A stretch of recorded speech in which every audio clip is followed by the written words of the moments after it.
Left of the screen, you're going to see multiple cars just making their way south to Thibodaux, coming from Vacherie. At some point in time, you're going to see the collision, which we're going to know is vehicle number 2 from oncoming traffic colliding with the vehicle of Mr. Hall. You will see another vehicle come to a stop, and then you'll see Kyren Lacy come to a stop. So as we've seen the video, it looks like the impact happens, and then Kyren Lacy is behind him. How far away was he from there? Well, yeah, that's the beauty of the investigative report that I now have my hands on. We know from data that Kyren Lacy did, in fact, pass 4 cars. There's no disputing that. Further north, Kyren Lacy passed 4 cars. However, he was back in his lane of travel, 92.3 yards. Back in his lane, behind Mr. Hall. At the time of impact, he's 72.6 yards behind the vehicles at the time of impact. Keyword, behind the vehicles. That is not how this story was ever painted. Never. Any part of the district attorney's investigation that talked about Mr. Hi, sir. So, look, don't worry about filling any of this top information, like your name, your address. Don't worry about any of that. Just right here, if you could, I'll just have you write exactly what you saw. Just make sure to include, where you were. I don't even know what the name of that highway. It's Highway 20. Highway 20. That you just. All right, maybe my wife gonna figure out right quick. Okay, just make sure you add in there that you had to slam on your brakes, and the brakes, you had to slam on the brakes to avoid that charger, and the brakes locked up to avoid that charger. That's. I ain't skid mark or nothing. I wasn't even going for it. That lady in the back of me, she didn't saw what's happening. That's how she called that wreck. She was running in the back of me. She pulled on the other side, and that's not in it. So, but the charger was coming right at you, correct? Right. And that's why you had to slam on your brake, head on with you. So yeah, just make sure you include that, and that's very important because we're trying to locate this charger right now. So just include that in the statement, and I'll read it over, and then I'll be out of here. In that video, you can clearly hear the suggestive nature indicating that I need you to say that you had to slam on your brakes and you had to avoid a charger. Okay, just make sure you add in there that you had to slam on your brakes, and the brakes, you had to slam on the brakes to avoid that charger, and the brakes locked up to avoid that charger. That's. But then you hear Gold Truck, the witness, who's the Gold Truck, what he says. And he says verbatim. I ain't skid mark or nothing. I wasn't even going for it. That lady in the back of me, she didn't saw what's happening. That's how she called that wreck. She was running in the back of me. She pulled on the other side, and that's not in it. I didn't skid marked or nothing because I wasn't even going that fast. That lady in the back of me, she didn't see what's happening. That's how she caused that wreck. She was going to run into the back of me, and she pulled into the other side. Correcting or getting in your proper lane? Sure, he was back in his proper lane according to their data. This isn't my expert. This is the investigation of the Lafourche Parish District Attorney's Office. So I'm here simply comparing and contrasting the District Attorney's Office with state police in this matter, their investigations. And in that investigation, it shows that he was back in his correct lane of travel, 92.3 yards. Before this incident occurred, he was back in his lane. Take out the fact here that it's a no passing zone. If it weren't at this time, it's 100 feet. What we know now is he was 3 times legally what he needed to be back in his lane of traffic. The District Attorney's Office says the evidence submitted in the crash report does not support that Kyren Lacy should have known that his actions were the cause of the crash that happened approximately 72 yards in front of him.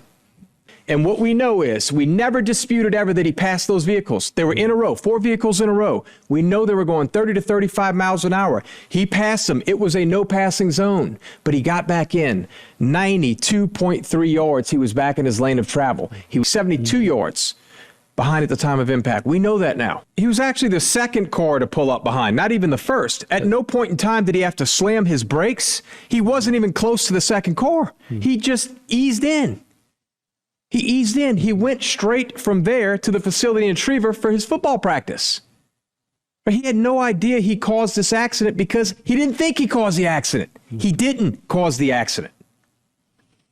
When did you get knowledge of it? When did you first? Yo, it's Big Ant, the spokesman, man. We back. Another edition of Urban Politicians TV, UPTV. Make sure you stay on your pivot at all times, man. Had to come tap in. And first and foremost, I do want to send condolences to the entire family of Kyren Lacy, all his close friends, loved ones, people that dealt with him on the day-to-day, his teammates at LSU, people that went to school with him, dealt with him, interacted with him, had any type of experience with him, as they are still going through it and grieving that loss with him taking his life back in April out here in Houston, actually, after everything just came piled on him at one point in time where he was accused of killing somebody negligently and not caring, not having the human courtesy to even care and just running off and trying to get away with it like he did it intentionally.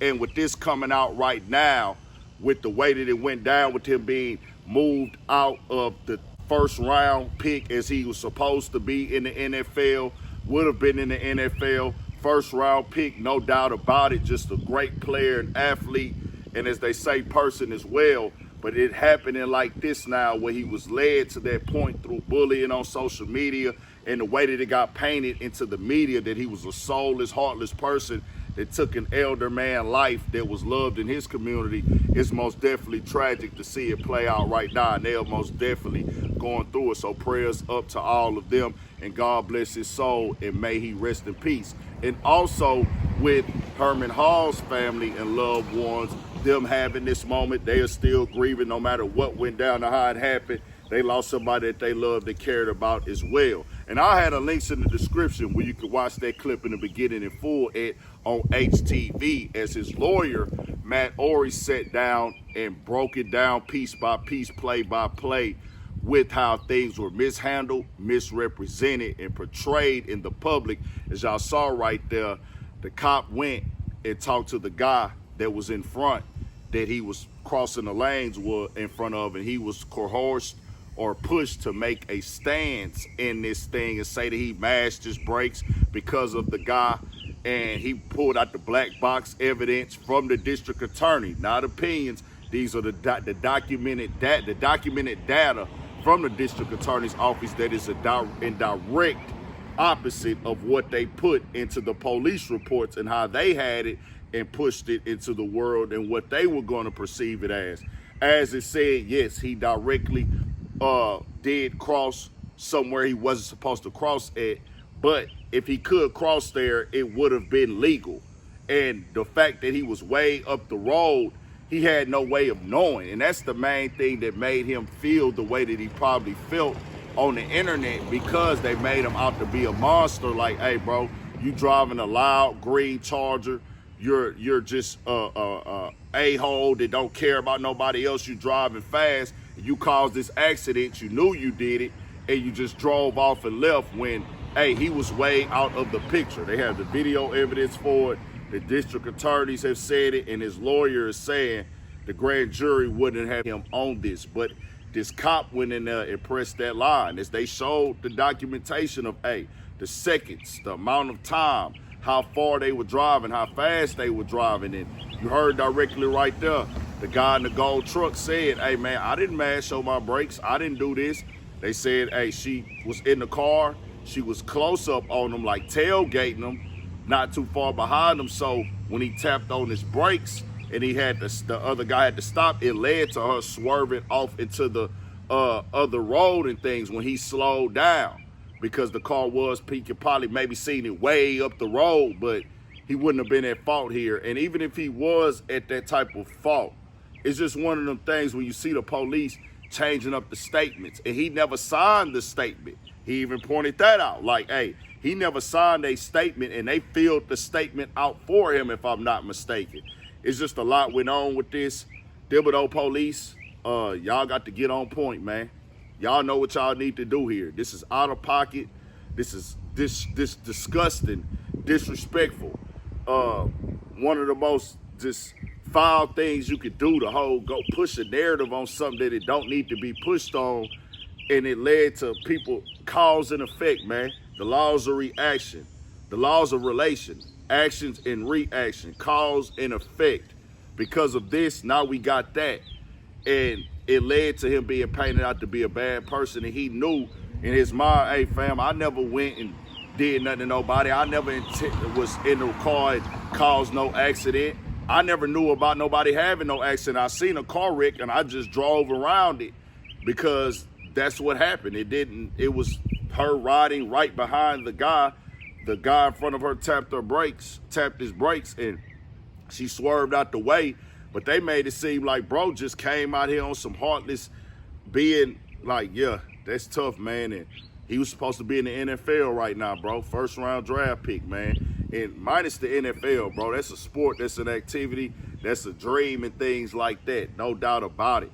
No doubt about it. That's what he wanted to do. That's who he was. But at the same time, he's supposed to be here right now, man. And all I can say is, you know, I don't know. I'm not a psychiatrist. I'm not a psychologist. I can't diagnose nobody's mental health, man, and how tough it is when you feel the weight of the world coming down on you. But man, do your best to stay up, stay out there, stay active, talk to your people, bro.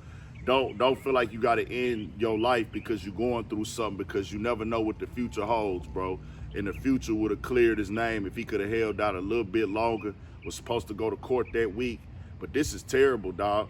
This is terrible for y'all to move like that out there. And you could just hear the anxiousness in the cop trying to force the man to put the statement out, and then going and filling the statement out himself, putting in the words, and the district attorney evidence is directly showing that, nah, bro, this ain't what that is. It's an unfortunate situation. I hate it went down like that, but they framed this man, bro. You framed him and you ran into the media. That's out of pocket. It's unacceptable, bro. And you know, it's crazy, just the cop side of it. No matter how you feel about anything else, we got niggas out here saying racism don't exist. We saying racism don't affect people. Racism don't affect this or that. Where the police is like, we got our motive, we got our story, we got our narrative that we gonna push. We're gonna profile him as a guy, black guy, that's driving this type of car. So we gonna go up here and do things incorrectly on how we do our investigation. Tell me what y'all think, man. God bless these guys' souls and condolences to their families. Stay on your pivot. Don't come.